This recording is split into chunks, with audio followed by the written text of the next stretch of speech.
गणेशोत्सव अवघ्या 2 दिवसांवर आलेला असला तरी नाशिक शहरामधल्या जवळपास 1000 सार्वजनिक गणेशोत्सव मंडळांना महापालिकेकडून अद्याप परवानगीच देण्यात आलेली नाही आहे। परिणामी आता हे सार्वजनिक गणेशोत्सव मंडळ आक्रमक भूमिका घेण्याच्या तयारीत आहेत। आपल्यासोबत नाशिक गणेशोत्सव समितीचे अध्यक्ष समीर शेटे आहेत। समीरजी, जवळपास 1000 मंडळ आहेत ज्यांना परवानगी मिळालेली नाही, काय कारण सांगितलं जात आहे?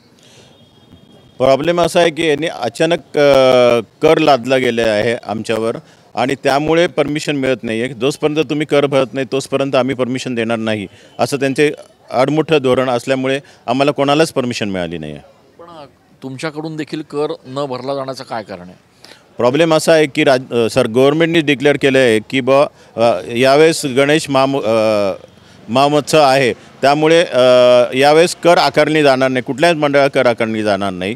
आणि मागच्या 3 वर्षापासून आम्ही एक नाममात्र कर भरतो आहे आणि यावर्षी त्यांनी एवढा कर लादला आहे की आम्ही ते भरू शकत नाही, म्हणून आम्ही यावेळेस कर भरलेला नाही आहे। या संदर्भात आता एकूणच पुढची भूमिका काय असणार आहे सगळ्यांची?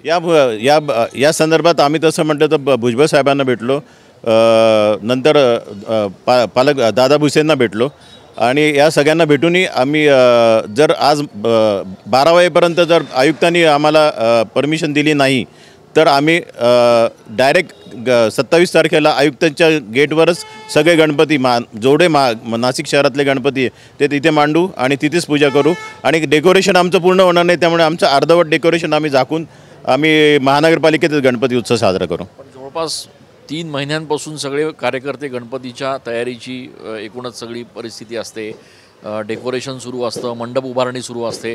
अशा याच्यात जर हा विषय अजून प्रलंबित राहिला तर नेमकी काय अडचण होऊ शकते? प्रॉब्लेम असा आहे की गेल्या 1.5 महिन्यापासून आम्ही ऑलरेडी फॉर्म भरून ठेवलेले आहे। 1.5 महिना झाला, 1.5 महिन्यापासून फॉर्म भरल्यापासून आत्तापर्यंत एकही मंडळाला परमिशन नाही आलेली आहे। मग तेव्हा जर डिसिजन घेतला असतं तर या डिसिजनवर आता आम्हाला याची गरजच नसती, तेव्हाच तो विषय मिटला असता। पण शेवटच्या क्षणापर्यंत त्यांनी हा डिसिजन डिक्लेअर केला नाही आणि शेवटच्या क्षणालाच कालपासून सगळ्यांना फोन झाले की एवढे पैसे भरा, एवढे पैसे भरा। त्यामुळे आम्हाला कळलं की आता हे आम्हाला आकारणी करतात ते, त्यामुळे हा डिसिजन एवढा लेट झाला आहे। वेळेवर महापालिकेनं अशा पद्धतीच्या सूचना काढल्या आहेत आणि त्यामुळे आता गणेशोत्सव मंडळ देखील आक्रमक झालेले आहेत। दुपारी 12 वाजेपर्यंत जर परवानगी देण्यात आली नाही तर थेट महापालिकेच्या प्रवेशद्वाराजवळच गणपती बाप्पांचा स्थापना जी आहे ती या ठिकाणी केली जाईल असा इशारा या सगळ्या गणेश मंडळांनी दिलेला आहे। कॅमेरा पर्सन आकाश येवलेसह मी चंदन पूजा अधिकारी, TV9 मराठी।